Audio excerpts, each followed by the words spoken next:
नमस्कार दर्शकवृन्द, कार्यक्रम फ्रन्टलाइन शोको यो अर्को नयाँ अङ्कमा तपाईलाई हार्दिक स्वागत छ। म मातृका सुवेदी।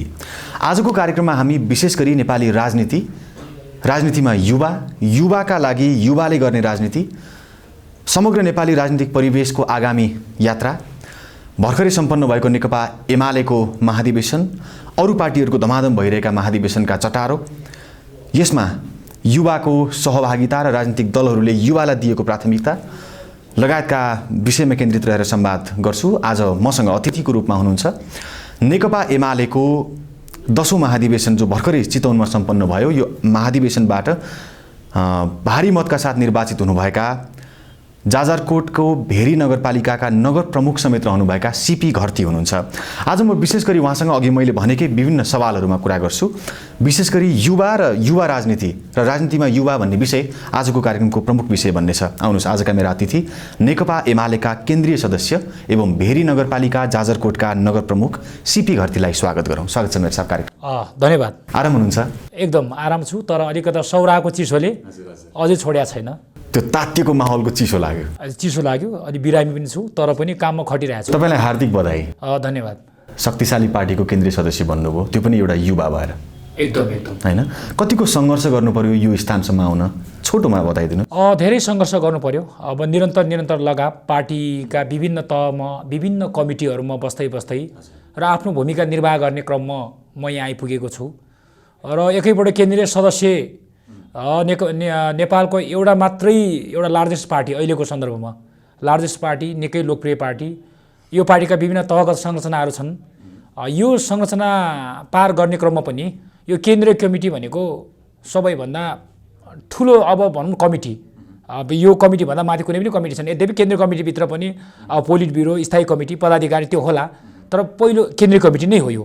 त्यसो भएले गर्दा यो केन्द्रीय कमिटीसम्म आउनुपर्दा धेरै सङ्घर्ष गर्नु पर्यो। अब म अहिले 40 को दशकमा दौडिरहेको छु। त्यसो भएले गर्दा निकै सङ्घर्ष गर्नु पर्यो। युवाले राजनीतिमा स्थान बनाउनुपर्छ, युवाले देश हाँक्नुपर्छ, राजनीति हाँक्नुपर्छ भन्ने सवाल उठिराख्छन्, होइन? तपाईँ एउटा युवा, त्यो पनि कर्णालीको युवा। हजुर। जो कर्णाली राजनीतिक हिसाबले पनि पछाडि छ, विकासको हिसाबले पनि पछाडि छ भनिन्छ। तपाईँ एउटा युवा, कर्णालीको युवा भएर एमाले जस्तो लोकप्रिय, तपाईँको भनाइ हिसाबबाट लिँदा लोकप्रिय र ठुलो पार्टीको केन्द्रीय सदस्यमा छलाङ मार्दाखेरि लड्छु कि या पछाडिन्छु कि भन्ने डर चाहिँ थिएन? त्यो त अवश्य। अब नेकपा एमाले स्थापना भएको, अब नेपालको इतिहासमा कम्युनिस्ट पार्टी स्थापना भएको यो निकै लामो श्रृङ्खलाबाट यहाँसम्म आइपुगेको छ। 72 कम्तीमा पनि 72 वर्षको पुरानो इतिहास छ।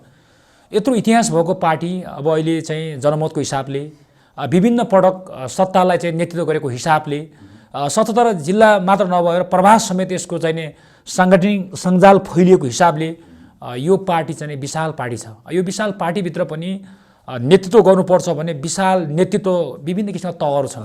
त्यसो भएले गर्दा आपसमा यी बिचबाट पनि म चाहिँ केन्द्रीय नेतृत्वमा पुग्नलाई चाहिँ साँच्चीकै चुनौती नै थियो नै। त्यसो भएले गर्दा लड्छु कि अगाडि बढ्छु कि भन्ने जुन किसिमको प्रश्न छ तपाईँको, यो प्रश्नको विभिन्न घेराहरूले मलाई घेरिरहेका थिए।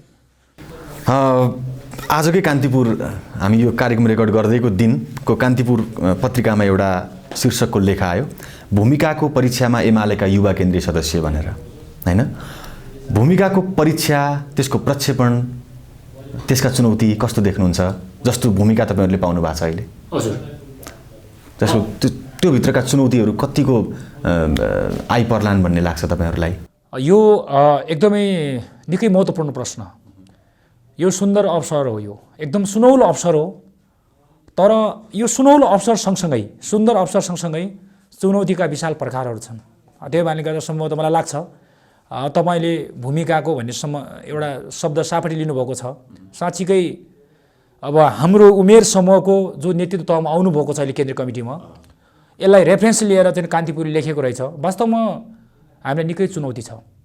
हामी केन्द्रीय नेतृत्वमा हामी चाहिँ मोडल बन्न आएको होइन। हामीले यो देश, यो राष्ट्र, हाम्रा जनता र समग्रमा यो मुलुकको निम्ति, अग्रगमनको निम्ति हामी लाग्ने हो। त्यसो भएले गर्दा हामीलाई चुनौतीको पर्खाल छन्। साँच्चीकै अब नेपाल यो जियो पोलिटिक्समा निकै डरलाग्दो राडारभित्र छ। यो विशाल महाशक्ति राष्ट्र चाइना, दक्षिणतिरको इन्डिया, यसको बिचमा हामी ल्यान्डलक कन्ट्री, होइन, भूपरिवेष्टित देश नेपाल। यो देशमा हामी चाहिँ अहिले हामी चाहिँ अत्यन्तै अविकसित अवस्थामा छौँ। अब भनेको मतलब विभिन्न चरणहरू पार गर्दै अब विकासशील अब अहिले भनेको छ नि डेभलपिङ कन्ट्रीबाट हामी अझै अझै अझै अगाडि बढ्दैछौँ, विकासशीलमा जाँदैछौँ। त्यसो भएकाले गर्दा अब यो मुलुकको एउटा शक्तिशाली दल, लोकप्रिय दल अथवा अहिलेको अवस्थामा पहिलो पार्टीको केन्द्रीय नेतृत्वमा भएको हिसाबले निकै चुनौती छ। हामीले आफ्नो भूमिका सशक्त ढङ्गले निर्वाह गर्न सकेनौँ भने हाम्रो पार्टीलाई हामी उठाउन त सक्दैनौँ। हाम्रो पार्टीलाई उठाउन नसक्नु भनेको हामी हाम्रो देशलाई उठाउन सक्दैनौँ, हाम्रो समाजलाई उठाउन सक्दैनौँ। अब त्यसो भएकाले गर्दा निकै चुनौती छ। यो चुनौतीलाई मध्यनजर गर्दै हामीले निकै हिसाबले चाहिँ हामी खट्नुपर्ने, लागिपर्नुपर्ने, विकास गर्नुपर्ने, समाजलाई अगुवाई गर्नुपर्ने अवस्थाको चुनौती मैले देखेको छु। जस्तो तपाईँहरू एउटा सन्तोषजनक कुरा के निस्क्यो भने 10औं महाधिवेशनबाट दर्जनौं युवाहरूले केन्द्रीय समितिमा स्थान बनाए, यो एकदम सुखद पक्ष पनि हो। तर तपाईँ युवाहरूले नै एउटा उमेरको हिसाबले पुरानो नेतृत्वभन्दा केही कम उमेरको, बढी जोस जाँगर भएको, बढी पढेको पनि भन्नुहुन्छ उहाँ आफूलाई। उहाँ अध्यक्षमा लड्नु भएको थियो, मैले भीमरावलाई जोड्न खोजेँ। तपाईँहरूले एउटा अलिकति युवा सोचलाई मनन गर्न सक्ने, पढेको विद्वत व्यक्तिलाई किन छान्न सक्नु भएन नेतृत्वमा?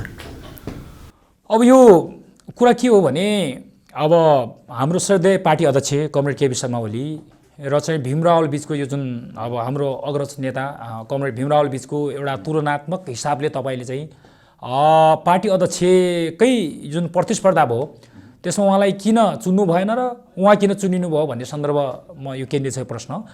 कुरा के हो भने कमरेड केपी शर्मा ओली मलाई लाग्छ यो मुलुकको मेरो पुस्ताले अरूले के सोच्छ मलाई थाहा छैन, मेरो पुस्ताले र मैले नै एउटा अजीबको नेतृत्व भनेको मतलब अत्यन्तै एमेजिङ लिडर के यो होइन। अब कस्तो हो भने युवा नेतृत्व अब यो चाहिँ यो युगको नेता अथवा यो समयको माग भन्दाखेरि के हामी चाहिँ कलिलो युवा भएर मात्र पनि हुँदो रहेनछ होइन। मैले सबै तुलना गरेर हेरेँ हुँदा केपी शर्मा ओलीमा त्यस्तो किसिमको विशेषता छ। उहाँ हुनु त अहिले 70 को दशकमा दौडिराख्नु भएको छ उहाँ होइन, तर उहाँमा सबै पुस्तालाई नेतृत्व दिन सक्ने त्यो किसिमको चाहिँ एउटा चाहिँ क्यारेक्टर छ उहाँमा, त्यो लिडरसिपको त्यो उहाँमा त्यो किसिमको विशेषता छ।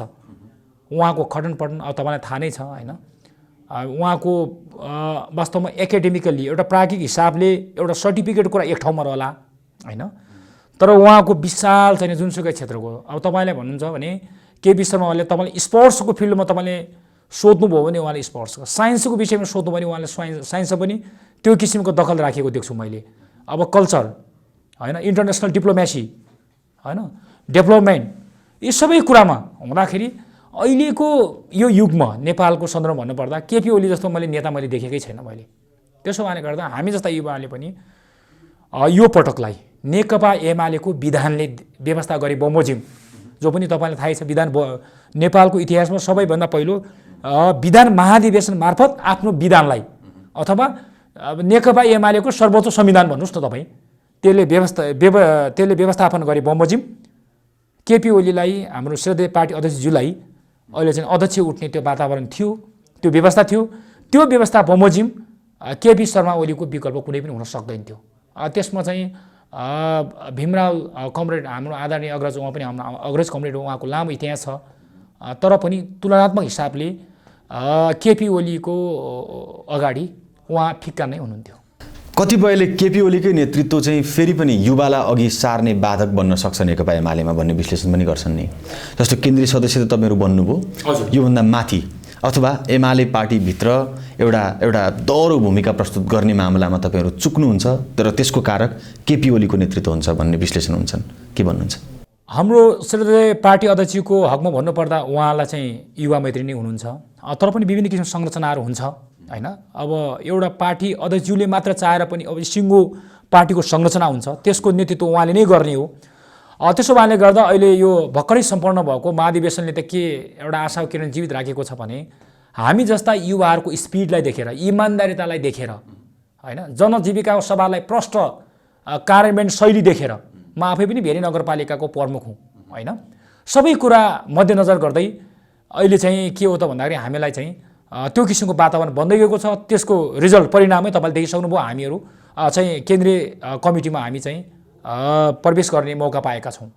र नेकपा एमाले एउटा यस्तो पार्टी हो, संविधानले व्यवस्था गरे बमोजिम अहिले हेर्नुहोस् त महिलाहरूको हाम्रो लिडरसिपमा केन्द्रीय कमिटीमा 33 कम्तीमा पनि 33%, अझ त्यहाँभन्दा अब त्यो तथ्याङ्कमा गरेर जानुपर्दा अझै धेरै बढेको देख्न पाइन्छ पदाधिकारीदेखि लिएर सबैमा होइन।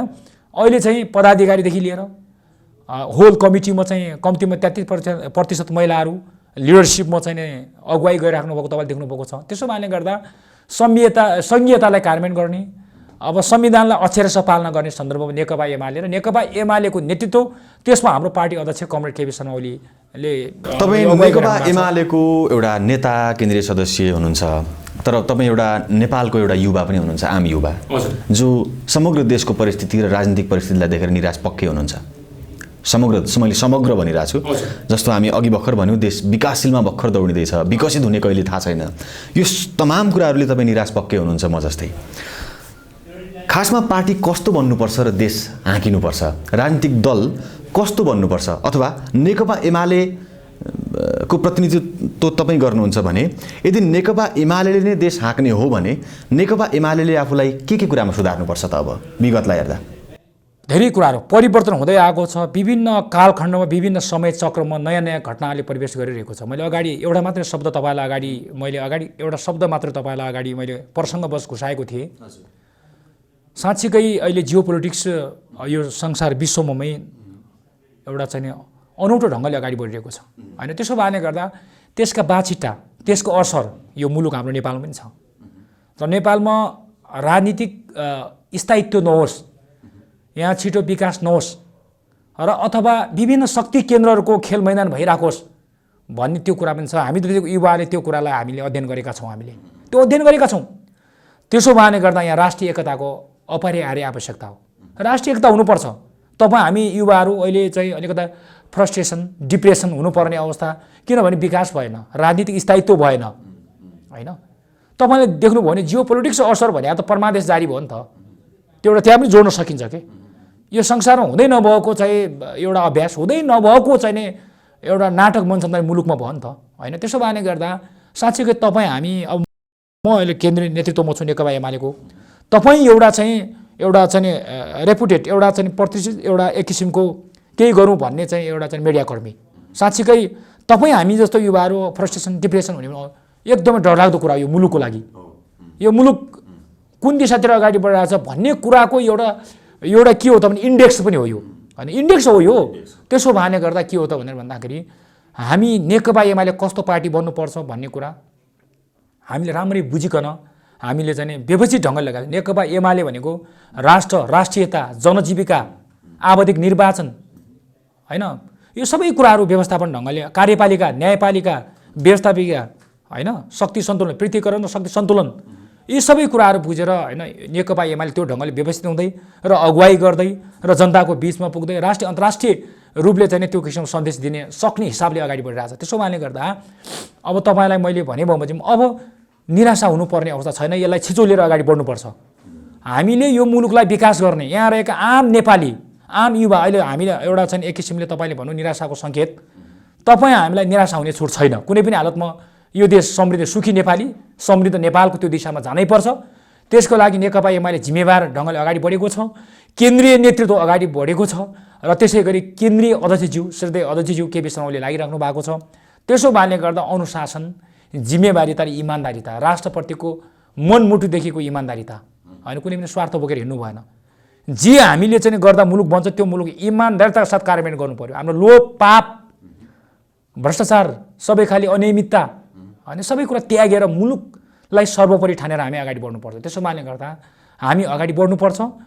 पछाडि चाहिँ नि धकेलिने अथवा यथास्थितिमा रहने छुट हामीलाई छैन। संसारमा धेरै मुलुकहरू अगाडि बढिसके, हाम्रो जस्तो स्टाटस रहेका देशहरू धेरै अगाडि बढिसके। चाहे दक्षिण कोरियाको कुरा हेर्नुहोस्, चाहे यहाँनिर मलेसियाको कुरा गर्नुहोस्, मलेसियामा 5-6 पटक पुगिसक्यो। मलेसिया यसरी चाहिँ रकेट जस्तो अगाडि बढिरहेको छ। मलेसिया भने टाढा, यहाँ चाहिँ लाखौँ हाम्रा श्रमिकहरू त मलेसिया छ नि त होइन, म देख्छु कि मैले। त्यसो भए छुट छैन मातृका सर, हामी अगाडि बढ्नुपर्छ, हामी बढ्छौँ हामी। तर तपाईँले भनिराख्दाखेरि नेकपा एमालेको शक्ति छ, सामर्थ्य छ, लोकप्रिय पार्टी छ भनिराख्दा महत्त्वपूर्ण भाग या पार्टीलाई वर्षौँदेखि योगदान दिएका महत्त्वपूर्ण पात्रहरू त पार्टीमा हुनुहुन्न। अहिले उहाँहरूलाई पनि समेट्ने खालको रणनीति एमाले बनाउँछ। फेरि पनि अब मैले अगाडि पनि सन्दर्भ जोडेको थिएँ, यो विशाल पार्टी हो, विशाल चाहिँ नि जिम्मेवारीहरू छन् होइन। त्यसो भएले गर्दा मैले टुक्रिएर गएको टुक्राहरूलाई कुरा टुक्रिएर गएको। अब उहाँहरूले ठुलो गल्ती गर्नुभएको छ है, ठुलो गल्ती गर्नुभएको छ, बाध्य पारिएको होइन। मैले धेरै कुरा हामी बसेका छौँ, हामीले चाहिँ पार्टी बनाउन हाम्रो कुनै पनि पार्टीको बेसिक फाउन्डेसन भनेको आधारभूत तह भनेको वडा हो। हामी वडामा गएर हामी काम गरेका छौँ। तपाईँलाई सन्दर्भ भन्नुपर्दा होइन, अहिले केन्द्रीय तहमा म पुगेँ अथवा केन्द्रीय अध्यक्ष हुनुहुन्छ, विभिन्न तहगत केन्द्रीय संरचनाहरू छन्, चाहे स्थायी कमिटी भन्नुहोस्, चाहे पोलिट ब्युरो भन्नुहोस्, चाहे सचिवालय भन्नुहोस्, तर पनि फेरि पनि फाउन्डेसन के हो त भनेर भन्नुहुन्छ, तल वडा कमिटी नै हो होइन। आम रूपमा म जनताको कुरा बुझ्छु कि मैले होइन, नेकपा एमाले लोकप्रिय कार्यक्रम नल्याएको होइन होइन। कतिपय नेताहरू हुन सक्छन्, कतिपय नेताहरू अब हामीले भने जस्तो राम्रो नेताहरू नहुन सक्छन्। अब त्यो उहाँहरू बेइमान त्यति कटु शब्द पनि प्रयोग नगरिहालौँ, तर यसको मतलब होइन उहाँहरू चाहिँ यहाँ चाहिँ भएको आन्तरिक कुराहरू व्यवस्थापन गर्न नसक्दैमा अथवा आन्तरिक रूपले भएको हाम्रो आन्तरिक लोकतन्त्र छ नि त हामीसँग, पार्टीभित्र पनि आन्तरिक प्रतिस्पर्धा, त्यसमा टिक्न सकेन भन्दैमा पनि होइन उहाँहरू चाहिँ पार्टीलाई विभाजन गरेर अथवा पार्टीबाट टुक्रिएर जानुभएको छ। त्यो आफैमा दुःखद हो। अब सम्भवतः उहाँहरू धेरै लामो समय उहाँहरू टिक्नु पनि हुन्न अनि यहाँबाट कसैले पनि बाध्य पुर्याएर उहाँलाई बाहिर पठाएको पनि होइन। केपी शर्मा ओलीकै इतिहास हेर्नुहोस् न, हाम्रो संसदीय पार्टी अध्यक्षको, उहाँलाई सडकबाटै कारबाही गरेर तपाईँको पार्टी अध्यक्षको मात्रै होइन, सङ्गठित सदस्यता समेत तपाईँ एउटा एक किसिमको युवा मिडिया कर्मी, एक्टिभ डाइनामिक होइन, हामी अपडेट छौँ नि त होइन। उहाँ टिक्नुभयो अनि यो पार्टी कसको कब्जामा जान्थ्यो, यो पार्टी कहाँ पुग्थ्यो, अहिले हामी अनुमान गरौँ त। उहाँको अदम्य साहस, अदम्य यो पार्टीबाट घचेडिएको या धकेलिएको होइन, खुट्टा टेक्नु नसकेर भागिएको जस्तो देखियो। त्यो केही पनि हो। म हेर्नुहोस् होइन, नेकपा एमालेको महाधिवेशन ले एउटा चाहिँ चुनावको पूर्व सन्ध्या हो कि जस्तो पनि सङ्केत देखायो होइन। अब आगामी चुनावको एउटा माहौल चाहिँ नेकपा एमालेको महाधिवेशनले देखायो भन्ने खालको विश्लेषण भयो।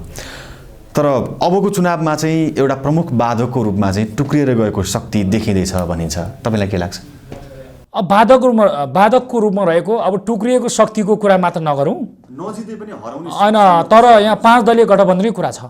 साँच्चीकै मैले भने नि प्रयोग गरेको शब्द सरल भाषा, लोकप्रियता, नेकपा एमालेको लोकप्रियता, नेकपा एमालेको नेतृत्व तहमा रहनुभएका विभिन्न नेतागणहरूको दूरदर्शी सोच, चिन्तन र कार्यान्वयन। हुनसक्छ कुनै एउटा नेता विशेषले गल्ती गर्दैमा सम्पूर्ण नेतृत्व तहलाई एउटै क्याटेगोरीमा राखेर विश्लेषण गर्न मिल्दैन है। नेकपा एमालेमा म केन्द्रीय कमिटीको सदस्य छु, म अहिले नवनिर्वाचित, मैले कुनै गल्ती गरेँ भने त्यसको सम्पूर्ण भागीदार नेकपा एमाले हुन सक्दैन क्या। आंशिक रूपमा अब हुनसक्छ नेकपा एमाले यस्ता नेताहरू पनि उत्पादन गरेको रहेछ भनेर व्याख्या विश्लेषण गर्दा मिल्यो, तर समग्रमा एउटा त्यो हुन सक्दैन। त्यसो भएले गर्दा एउटा त्यो चोइटेर गएको टिमको कुरै नगरौँ, एउटा 5 दलीय गठबन्धनहरूलाई 3 तहका निर्वाचनसम्म पुर्याउने भनिसकेपछि त 5 दलहरूले पनि नेकपा एमालेलाई बाधक शक्तिको रूपमा देखेका छ नि। अब जो तपाईँले नारायणी किनारको चाहिँ तपाईँको चाहिँ त्यो जनताको त्यो उर्लो त भेला देख्नुभयो नि, र संसारका प्रतिष्ठित मिडियाहरू New York Times, Al Jazeera, BBC, रोइटर्ससम्मले चाहिँ यसलाई चाहिँ अब मुख्य न्युजको रूपमा नेपालबाट चाहिँ त्यो कुरा चाहिँ ब्रोडकास्ट गरेका छन् त। त्यसो भएले गर्दा कुरा के हो भने साँच्चीकै हाम्रो लोकप्रियता छ या जनता चाहिँ कर्णालीबाट आएको छ जनताहरू, हामी त्यसको डेलिगेट्स भएर हामी त आएका छौँ नै, तर स्रोत स्फूर्त ढङ्गले कर्णालीबाट जनताहरू सूर्यमा भोट हाल्ने केपी शर्मा ओलीको नेतृत्वलाई स्वीकार्ने टिम चाहिँ आफैले चाहिँ बस भाडा तिरेर कर्णालीबाट आएछ, सुदूरपश्चिमबाट आएछ त्यहाँ। तर जुन अनुहार लिएर कर्णालीका जनता या मधेसका जनता या अरू जिल्लाका जनताहरू आए, त्यही अनुहार लिएर फर्किए, फेरि पनि त्यही अनुहार लिएर त्यही सभा सम्मेलनमा आउलान्, नारा लाउलान्, तिनीहरूको नीति त उस्तै हुन्छ। जस्तो केपी शर्मा ओलीको नेतृत्वमा शक्तिशाली सरकार बन्यो होइन, वाम गठबन्धनले झन्डै 2/3 बहुमत पनि पायो। त्यो अवस्थामा पनि म कर्णालीको प्रतिनिधित्व गर्ने नेता भएको हिसाबले तपाईँले कर्णाली जोडिहाल्नुभयो। केपी शर्मा ओलीले कर्णालीलाई देखाएको, केपी शर्मा ओलीको नेतृत्वको सरकारले कर्णालीलाई गरेको व्यवहारप्रति तपाईँ खुसी हुनुहुन्थ्यो? अब यो यस्तो छ, यसको चाहिँ देश विकास दिएको प्राथमिकता गरेको विकास कार्य अब हो। साँच्चै कर्णाली एक किसिमको विशिष्ट भूगोल हो नेपालको सन्दर्भमा। संहितामा गइसकेपछि मुलुक हामी कर्णाली प्रदेश पायौँ, हामीले होइन कर्णाली प्रदेश पायौँ। कर्णाली सरकार छ, त्यहाँ पनि विभिन्न किसिमका 79वटा चाहिँ स्थानीय तहहरू छन् होइन, आफ्नो किसिमको त्यहाँ स्ट्रक्चर छ यो राज्यको होइन। मैले पहिला पनि यही स्टुडियोमा आएर पनि भनेको थिएँ, साँच्चीकै कर्णालीलाई बजेट छुट्याउने सन्दर्भमा आदि इत्यादि गर्ने कुरामा धेरै कुरा सूक्ष्म ढङ्गले चाहिँ त्यहाँ चाहिँ गहिराइमा पुगिएको छैन है। त्यहाँ भूगोलले साथ दिँदैन होइन। तपाईँको मानौँ 1 करोडको बजेट विनियोजन गरेर रोड निर्माण गर्ने भनिएको छ। एकछिनलाई मान्नुहोस् न, यो महत्त्वपूर्ण मिडिया मार्फत के भन्न चाहन्छु भने म 2 नम्बर प्रदेशको कुनै तराईको जिल्लामा अथवा लुम्बिनी प्रदेशको कुनै तराईको जिल्लामा 1 करोडले जुन विकास गर्न सकिन्छ, कर्णालीको विकट भूभागमा त्यही रोड विस्तार गर्न सकिँदैन। त्यसो बानी गर्दा 10 गुणा 20 गुणा बजेट त्यो गुणा त्यो हिसाबले चाहिँ बजेट व्यवस्थापन गरिनुपर्छ। तर दुर्भाग्य कुरा के भयो भने आज तपाईँलाई म भनौँ एउटा 4 कोटे ब्लक भनेर भनिएको छ है। 4 कोटे ब्लक भनेर भन्दाखेरि स्वास्थ्य यो माथिबाट जान्छ। स्वास्थ्यमा भनेको मतलब हाम्रो चाहिँ सशर्त बजेटको क्याटेगोरीमा एउटा चाहिँ त्यो शीर्षकमा मैले तपाईँलाई भन्नु खोजेँ, इन्ट्रेस्टिङ कुरा मिलाउन खोजेँ मैले यहाँ चाहिँ यसको लागि राष्ट्र चलाउनको निम्ति एउटा व्यक्तिले चाहेर मात्र हुँदैन कि विभिन्न विषयगत त्यहाँ के चाहिँ विज्ञहरूको चाहिँ राष्ट्रप्रतिको माया ममता र जिम्मेवारिता खटन पटन गहिराइमा पुग्न सक्ने इमान्दारिता चाहिन्छ भन्ना कारण के हो भने त्यही 4 कोटी भवनको चाहिँ जाजरकोटको दूरदराजको चाहिँ कर्णालीमा पनि त्यही बजेट छ। तपाईँ नेपालगञ्जमा हेर्ने भने त्यही बजेट छ। हेर्नुहोस् त त्यहाँ ट्रान्सपोर्टेसन हेर्नुहोस्, त्यसको दूरी हेर्नुहोस्, बाटो पुगेको छ कि छैन, त्यहाँको श्रमिकको त्यहाँको जिल्लाको दर रेट के छ, यो कसैले पनि ख्याल गरेको देखिएन। त्यसो भएले गर्दा मैले जोड्न खोजेको कुरा भनेको यो मुलुक बनाउन हामी आफै जुट्ने हो कि हामी सबै एकताबद्ध जो जहाँ छ त्यो तहगत जिम्मेवारी। केपी ओली राष्ट्रिय नेता हो, केपी ओली राष्ट्रिय नेता 2 चोटि प्रधानमन्त्री बन्नुभयो, शक्तिशाली पार्टीको अध्यक्ष दोस्रो चोटि पनि बन्नुभयो होइन।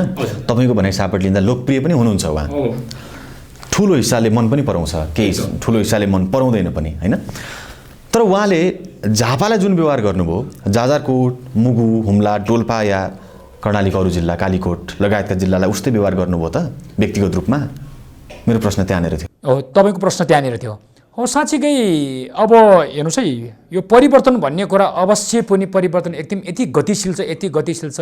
अब मान्छेका सोच चिन्तन कार्यान्वयन भोलि बिस्तारै महसुस हुँदै र परिवर्तन हुँदै जान्छ। साँच्चीकै भन्नुपर्दा अब बाहिरबाट हेर्दा पनि अब त्यो किसिमको कुरा आइराख्या जस्तै अब तपाईँले भने लगायतका कुनै जिल्लाहरूमा बढी बजेट गयो, कर्णाली सुदूरपश्चिम अथवा तराईको 2 नम्बर प्रदेशको कुनै अन्य जिल्ला अथवा कुनै स्थानीय तह पुगेन भन्ने नै छ।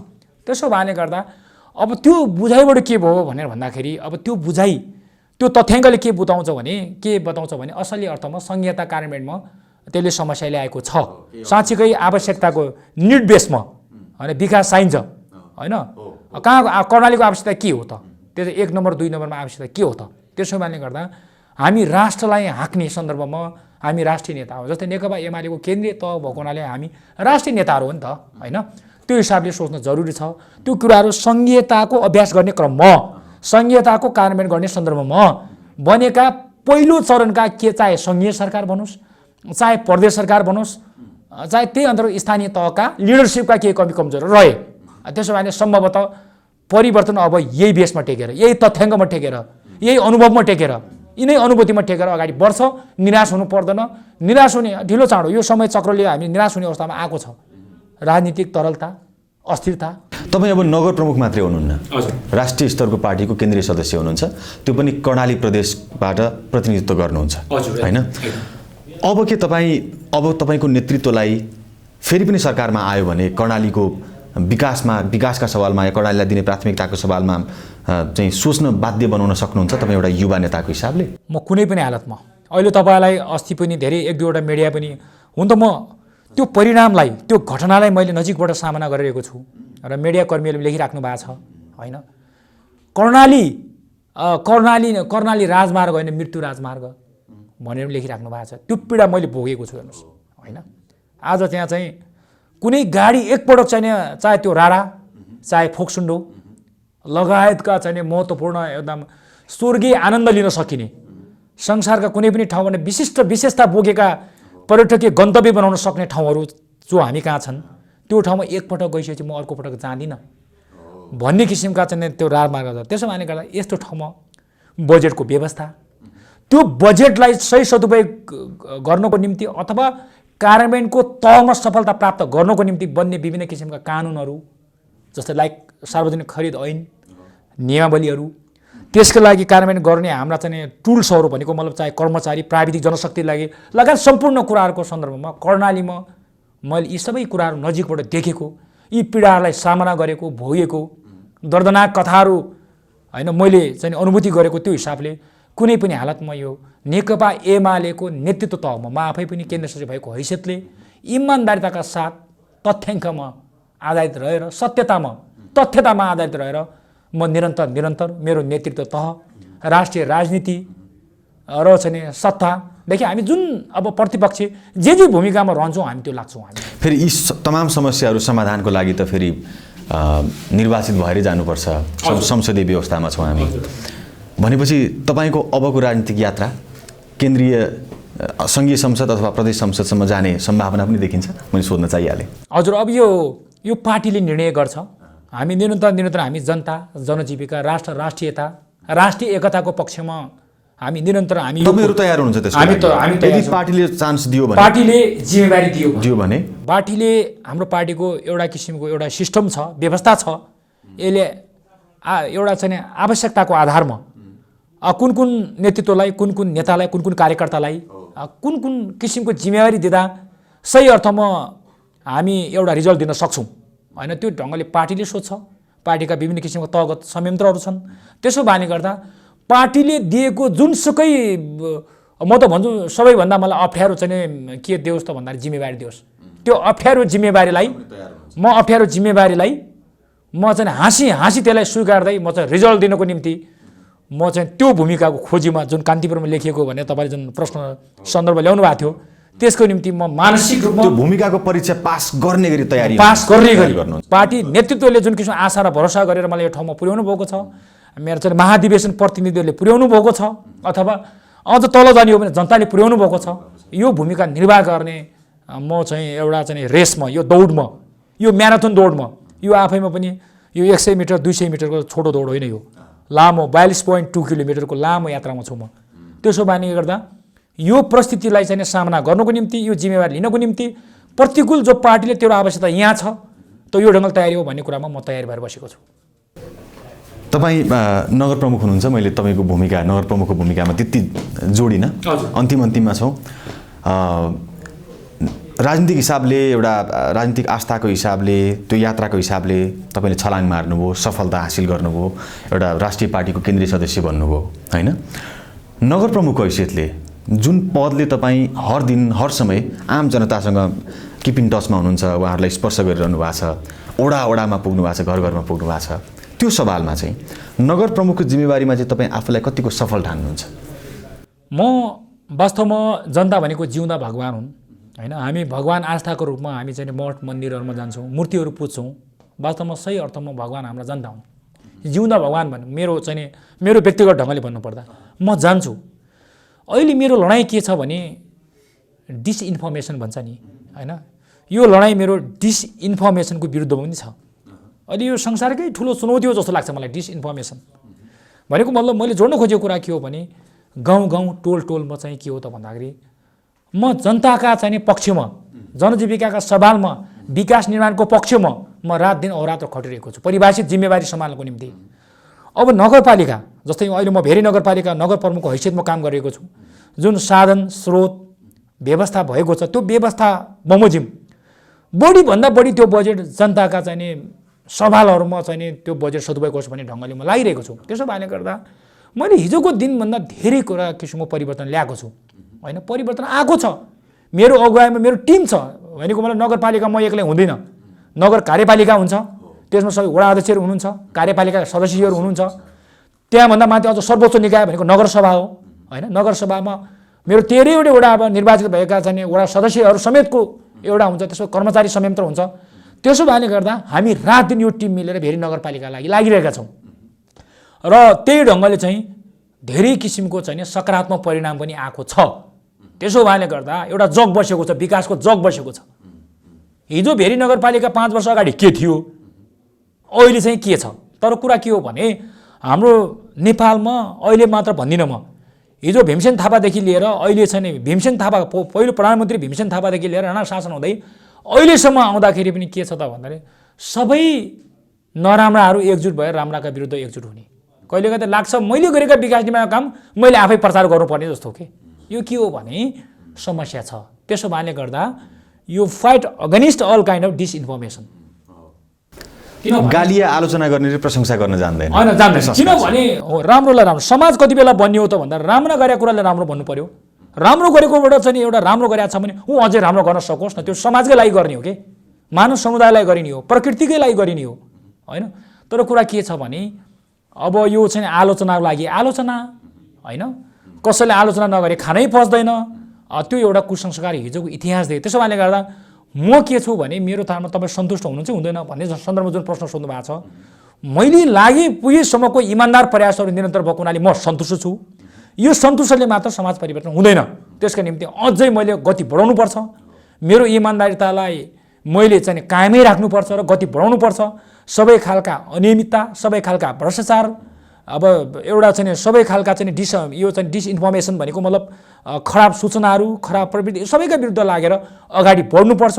5 वर्ष जुन बसाएको जुन विकासको जग छ, एउटा रीतिथिति अब एउटा जुन किसिमको सिस्टमलाई हामीले चाहिँ बसाउन खोजेका छौँ, त्यो सिस्टममा जगमा टेकेर अगाडि बढ्न भेरी नगरपालिका र जाजको धेरै अगाडि बढ्छ। हुन्छ सिपी सर, तपाईँको आगामी राजनीतिक यात्रा थप सफल, सशक्त र सबल बनोस्। धेरै शुभकामना। धेरै धेरै धन्यवाद मातृका सर।